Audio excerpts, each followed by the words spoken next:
பாத்திரத்தில் தண்ணி எடுத்து ஒரு 6 முறை விளக்கு கீழே பாத்திரத்தில் விடணும். தீபஜோதிகே ஹரிதாசீனா சந்தோச்சா வித்யாதீனே நமஹ வித்யாசனம் சமர்ப்பயாமி. நர்மதாதீனே நமஹ நர்மதாசனம் சமர்ப்பயாமி. சிந்தத்ரகாய நமஹ சிந்தத்ரகாய ஸ்நானானி சமர்ப்பயாமி. சுதோதிகே ஸ்நானானி சமர்ப்பயாமி. இந்த வெளி முட்டு வச்சிருக்கீங்க, இருந்தாலும் கொஞ்சம் மஞ்சள் எடுத்து விளக்குக்கு மேலே ஒரு மஞ்சள் குங்குமம் போட்டு வைங்க.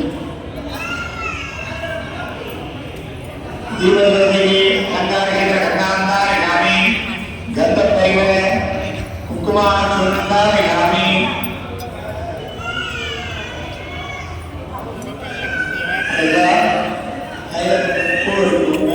பூவும் அச்சனையும் சேர்த்து எடுத்து வரணும்.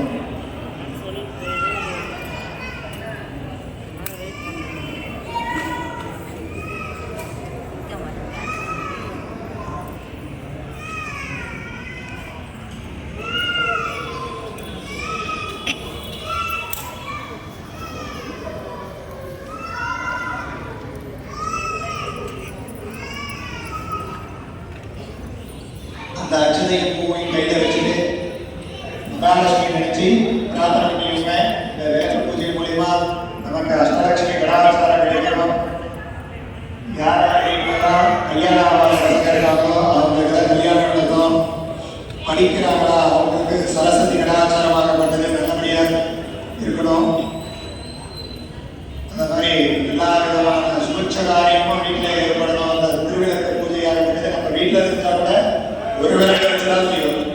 கோவிலில் மட்டும் தான் நம்ம எப்பவுமே ஒரு 108 விளக்கு 1008 விளக்கு அந்த மாதிரி கணக்கு பண்ணி செய்வோம். அந்த மாதிரி ஒத்துமட்டமாக நம்ம பூஜை பண்ணும்போது அதோட பவர் வந்து ரொம்ப அதிகமாக இருக்கும். இந்த மாதிரி மகாலட்சுமி நினைச்சு பிரார்த்தனை. ஓம் ஸ்ரீ மகாலட்சுமி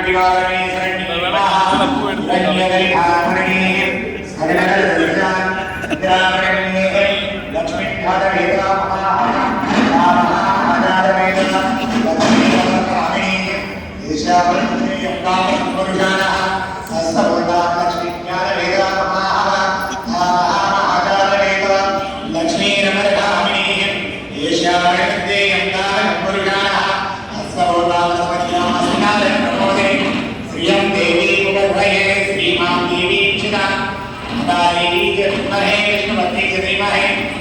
லட்சுமி பிரச்சோதயாத். அந்த பூவை வந்து நிலப்பொழிய பாவத்தில் போட்டுருக்கணும்.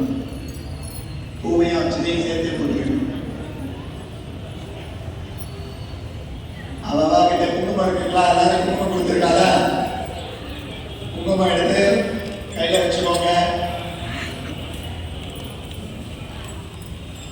இன்னொரு தொண்டையும் பேப்பரோ ஏதாவது கீழே வச்சுக்கோங்க. அந்த குங்குமத்தால நம்ம 98 அச்சனம்